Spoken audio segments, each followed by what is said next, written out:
Hi, I'm Susie Morgan, founder and director of training at Precision EMDR Academy.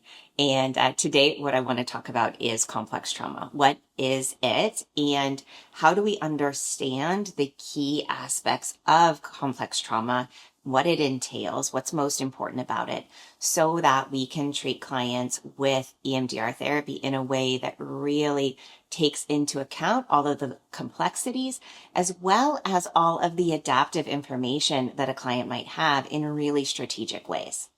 And the reason why I want to talk about this is because I think it is something that is really key for us to be understanding and having eyes to see from the moment we walk into a session or first session with a client. We really need to be looking at how are all of the traumatic experiences that a client has had really organized by the brain, and then also what are the key adaptive resources we have available, or the deficit of those that's really going to impact the course of our treatment and what we need to do and why. So let's just start with this idea of defining complex trauma, not just diagnostically, but really with the clinical implications of what matters most. And then secondarily, what I want to do is really talk about that organizing factor. How does the brain cluster and organize traumatic experiences in ways that matter for our treatment planning? And then I think that the most key element that is really under-recognized or underemphasized in a lot of EMDR trainings is this idea of adaptive information. How do we really see what's there? What are the different types of adaptive information that we need to be really paying attention to? And how does that impact the course of treatment? So let's get started with the definition piece. So in terms of the DSM, our sort of standard diagnostic manual, there actually is no diagnostic code for complex trauma. We only have PTSD. And in my opinion, that is a real miss and is something that I think is something we have to just work around as clinicians and say we can't be treating with that framework of just single incident adult trauma, or single incident, I suppose it could be child trauma as well. But that idea that a client is sort of has this vacuum of experience and we're just looking at this one incident and how it could have affected our client. It's a real miss in terms of all of the various factors that could be impacting our client symptomatology and might not just be showing up as standard PTSD type symptoms. So then we have the ICD, which is moving forward a bit more and has a complex trauma diagnostic code at this point. However, I still have a bit of a complaint about that because it really puts in the same category people who have only had adult traumas, and also, just like the DSM, really only counts big T traumas, so the blood, the fire, that sort of thing. When the reality is that what matters is how the brain, how the nervous system has actually processed through that trauma, registered that trauma, and been either able to sort of move through it to a point of homeostasis again, and a point of resiliency and functionality, or has really been hijacked by that experience. And what we have found is it really doesn't matter if it is a blood, fire trauma, shock trauma, or if it is an adverse life event that's on a smaller scale, which is often referred to as little t traumas. Either way, you can have the same degree of symptomatology from those things. And so it's really important that we are clinically having eyes to see that both really matter. And both the DSM and the ICD say you only qualify for this diagnosis if you have these big T traumas. And the one thing that the ICD emphasizes, which I think is really important, is this idea that it's repetitive. It's pervasive throughout the client's life. It's something that is, we're not looking at this singularity piece, but really a repetitiveness that is increasing that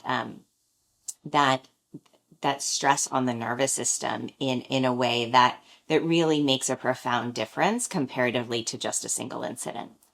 However, the ICD also really adds in this equivocation that I think really misses a key clinical aspect. the idea is that someone can qualify for the diagnosis if they really have had a fine childhood. They haven't had uh, anything significant. They've had sort of this really like kind of lovely family, that sort of thing, good enough parenting. And so you can qualify for the diagnosis if you've had that childhood experience, but then have had repeated big T traumas. But what we found in EMDR therapy is that cluster where it's just kind of single incident big T traumas, but are repeated, those are actually still rather simple to treat. EMDR feels like magic when you are working with that set of events that are affecting the nervous system. But it is a whole different ballgame when you have unmet early attachment needs that are really decreasing that nervous system's resilience to all of those later events. And also when you have not only those needs not being met, but you're also having traumatic experiences during that time, even if they aren't of that big T level. So what I think is a really important thing to keep in mind clinically is it's actually the one category that's really underemphasized in even the ICD definition of complex trauma that can make all the difference in the world for our clients, and also how complex and nuanced we're going to need to be in our EMDR therapy. And so really just summarizing my thoughts on this is that what we need to be really having eyes to see is this idea that even if a client really has never had a big T blood fryer type level trauma, if they have a whole series of smaller adverse life events and they have that underlying deficit of those early attachment needs being met, that's going to be a much more complex case. And so we really need to be always looking out for that. What is that early foundation? And diagnostically, that's just really not being given credence in the way that I think really matters for us as EMDR therapists. So that's the idea in terms of conceptualization, definition. What is complex trauma? Well, I think it should be defined as these repeated events, but it includes big T traumas, little T traumas, but a whole lot of emphasis on this idea that those early developmental needs not being met matters so much. And if you want more information on kind of how I conceptualize those things, I'd go back and listen to a couple of our previous episodes because I talk more about those early attachment needs and what they can look like. So that's diagnostically. But then how does the brain cluster and organize these experiences? I think that really matters. And I like to use the analogy of the tree in all of our precision EMDR teachings, in this idea that what happens is a trauma happens, an adverse life event happens. It really doesn't matter about that degree, like I was saying, but something happens and the brain can't quite process it. It overwhelms that brain's ability to kind of bounce back from it and really understand it's over, I'm safe, I'm worthwhile, whatever the case might be. And so instead, it's like a tree is planted, a seed is planted that something now has the propensity to grow from. And when that seed is planted, it's defined by this memory that is processed by the brain differently. So it doesn't sort of just get stored in long-term memory, just clumped with other things as relatively, like mundane. Instead, it kind of stays in living color. And so all the sights and sounds are there, all of the feelings are there, but most importantly, there's this meaning that's associated with it. And this meaning is something profound, like I am not safe, I am not worthwhile, I am powerless, whatever the case may be. And when that gets planted, what happens then is the brain has a heightened sensitivity to paying attention to other incidents that will feel similarly. And so it becomes something that as something else happens that reminds the brain of I'm not safe or I'm not lovable, that now is almost like that tree branch grows and it gets attached onto there. And then the next thing happens that has that same feel of, I'm not safe or I'm not lovable. And it's like, see, there's more proof positive. And so one branch after another branch after another branch starts to develop. And then all of the details of those memories sort of get lumped together in this cluster, in this tree that is just able to grow and grow and grow in all sorts of gnarly detail in saying like, this is proof positive that this is true. I'm not safe. I'm not lovable. And then these complex trauma cases are really made even more painful for the folks who are experiencing them, because they won't just have one tree of those things. It's not like they'll just have, I'm not safe or I'm not lovable. They'll have two trees. They'll have both. They'll have a series of memories that says, yep, this is proof positive, I'm not safe. And another one that says that proof positive, yep, I'm not lovable. And there can be another tree with another meaning and another tree with another core meaning and so on. And so what can happen is this client has all of these ways in which their nervous system is really perceiving their experiences in a way that filters out any of the positive stuff or the alternative pieces of things. And instead, these trees are like magnets. It brings that experience into that tree, interprets it based on that original meaning, but then adds it on as proof positive evidence.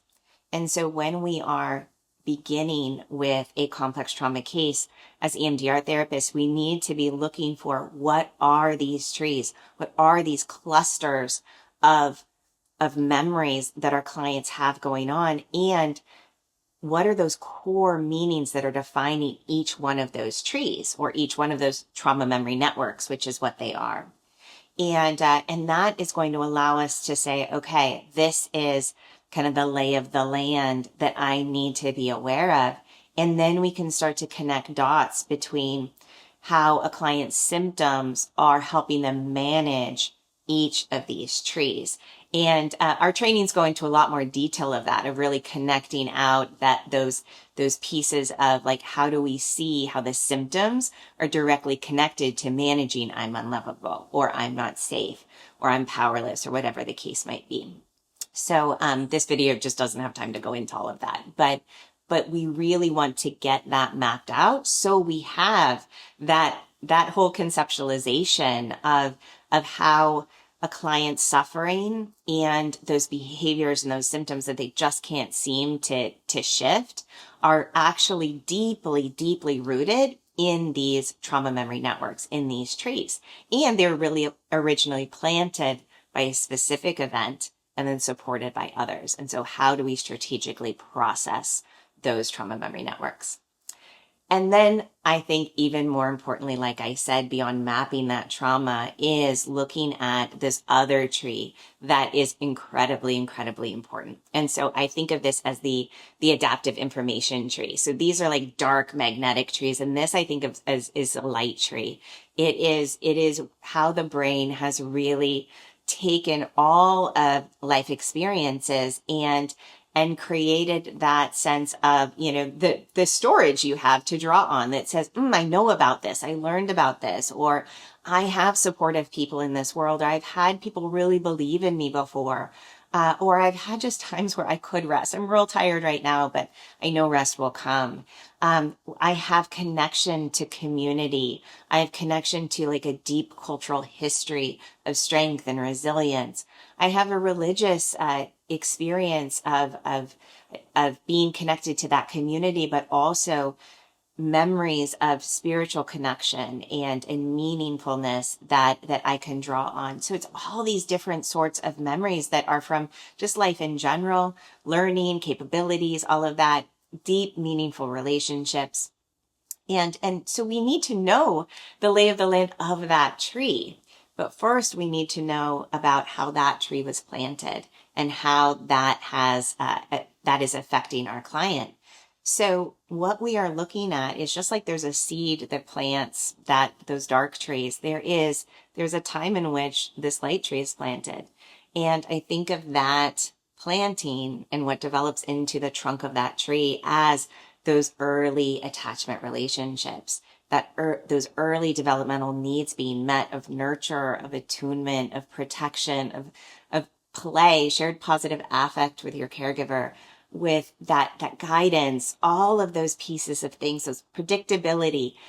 That is what provides the trunk of that tree. That's that foundation that can deeply affect our clients' resiliency to the stressors that come. And I think whether or not something hits that nervous system and overwhelms it, or whether or not the brain actually can be like, nope, I've got this. And so we're looking at that trunk. We're looking at does that person have a spindly trunk, or does that person have a robust trunk of early attachment? And then also, how developed out is this top of this tree? Sometimes our clients, even if they had a spindly trunk, there is some way in which their nervous system was able to develop out adult adaptive information resources that are still quite robust. And those two aspects really matter, whether or not our client has a spindly trunk and a whole host of adaptive adult resources, or whether or not that client has a spindly light tree overall. Because how much resource development, what type of resource development, what type of preparation we're going to need to do really relies on all of that information. So just to summarize what we've covered in this little chat is this idea that complex developmental trauma is different than just the definition in the DSM or even the ICD for what is complex trauma or PTSD. And then on top of that, there's this idea of we need to be mapping out the forest of our clients, the dark trees, all of the ways in which those events, those experiences that they've had have been clustered together and created meanings and symptoms. And then more importantly, and most importantly, we need to be understanding the adaptive information and the robustness or spindliness of our client's trunk, especially in terms of their early development, their early attachment needs being met. So if you want to kind of dive deeper into training about these things, we have a few levels of trainings at Precision EMDR Academy. One is basic training. If you're not already trained in EMDR, we'd love to have you. Or if you really just didn't get your basic training like this, you can join us for a refresher. And we also have advanced courses. So we have really developed out ways that you can deep dive into how to assess for all of these things, how to treatment plan for all of these things, and then how to actually work within the reprocessing phases, keeping in mind all of these different aspects. So drop me a comment here, send me an email at Susie@Precision EMDR if you have questions. Follow us on Instagram at Precision EMDR. I would love to hear your thoughts, love to hear your comments. So be in touch.